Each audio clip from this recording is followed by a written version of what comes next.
Hi, everybody. How are you doing? If you're new here, I highly recommend you hit that subscribe button and the bell down below to not miss a single one of our new lessons. And don't forget, if you like this lesson, please show us some support by hitting that like button. Also, take your fluency to the next level with our lessons.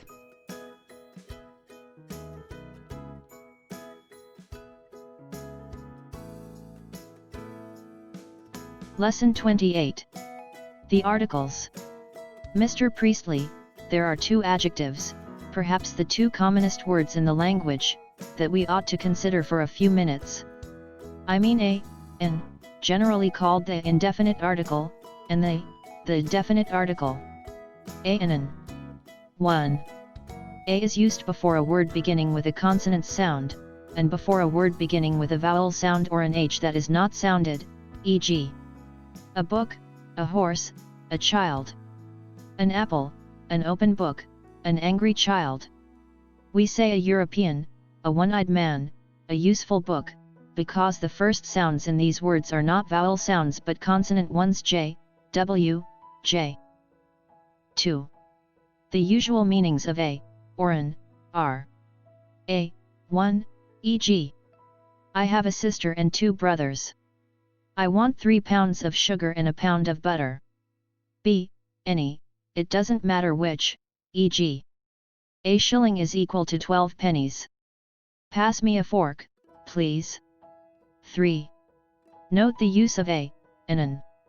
A, in certain expressions of measurement, e.g. Lucille drives at 60 miles an hour. This material is 2s6d a yard. Butter is 4/ a pound. We have lessons 3 times a week. He earns £1,000 a year. B, before dozen, 100, 1,000, million, e.g. There are a dozen eggs here. There were 100 sheep in the field. 4. Compare the sentences.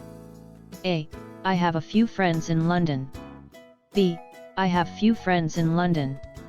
Both are correct, but each has a different meaning. In sentence A, you are told that I have some friends. In sentence B, it is the fewness that is emphasized. So if you said to me, I have a few friends in London, I might perhaps reply, that is very nice for you, you will be able to visit them.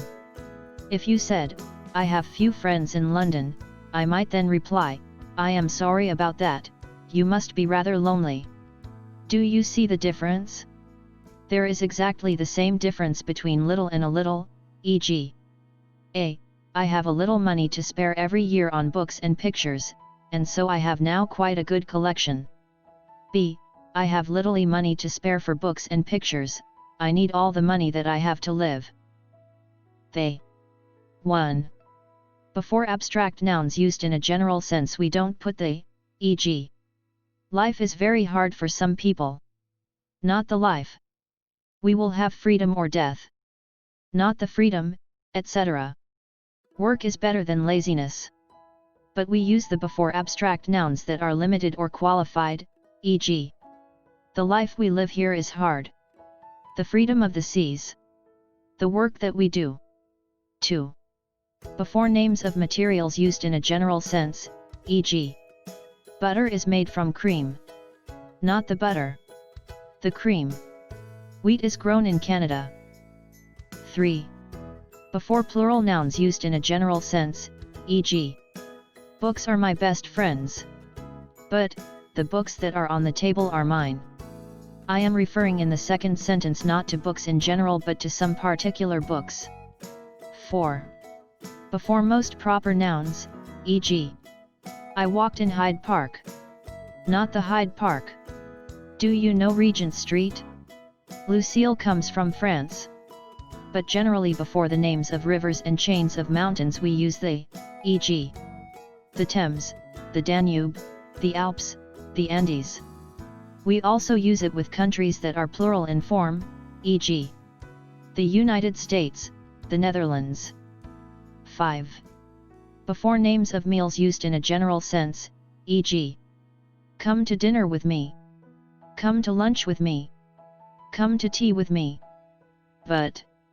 Are you coming to the dinner we are having in London next week? A and they. A is more general in meaning, the is more particular. 1.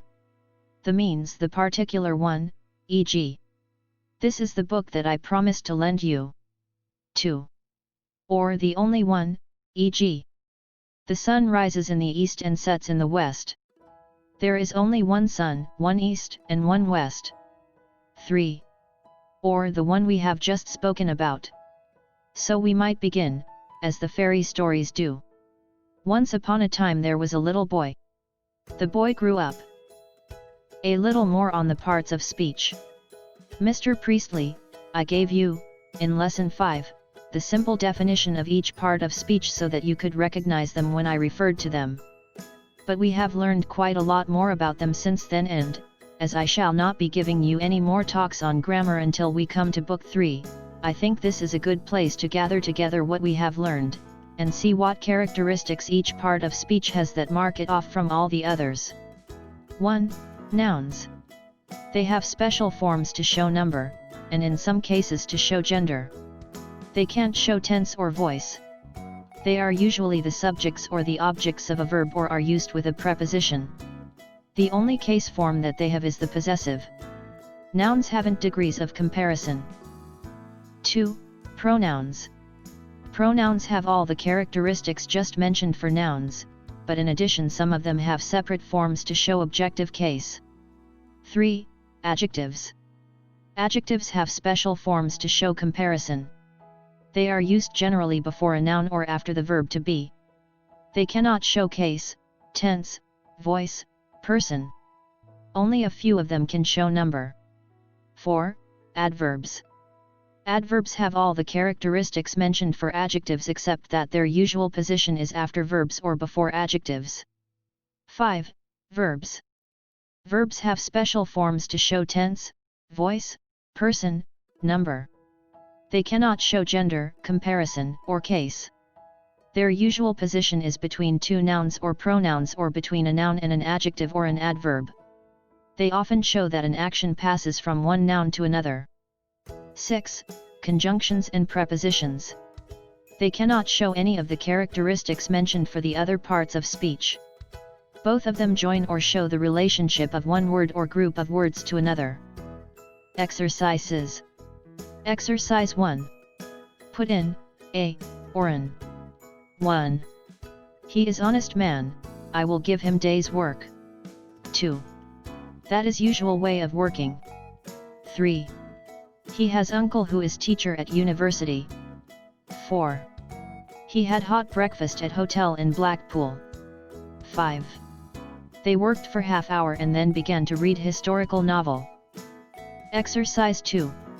Explain the difference between 1, few, and, a few, 2, little, and, a little. Exercise 3. Give the questions to which the following are answers. You will find the following openings useful: how, how much, how many, who, when, do you, did you, have you, were you, what, where, why, which, one. All are here except Olaf and Pedro. 2. They are coming back on Thursday. 3. Yes, I had a very nice holiday. 4. I have been in England for 3 years. 5. I came here in 195. 6. No, I didn't take my car with me. 7. I shall stay for a fortnight. 8. Yes, we went for a long drive. 9. Yes, it was rather expensive. 10. I rode home for more.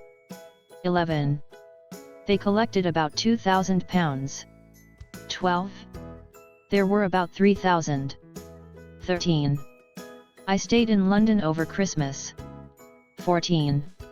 Because you get a very good meal there. 15. Oh, about £5.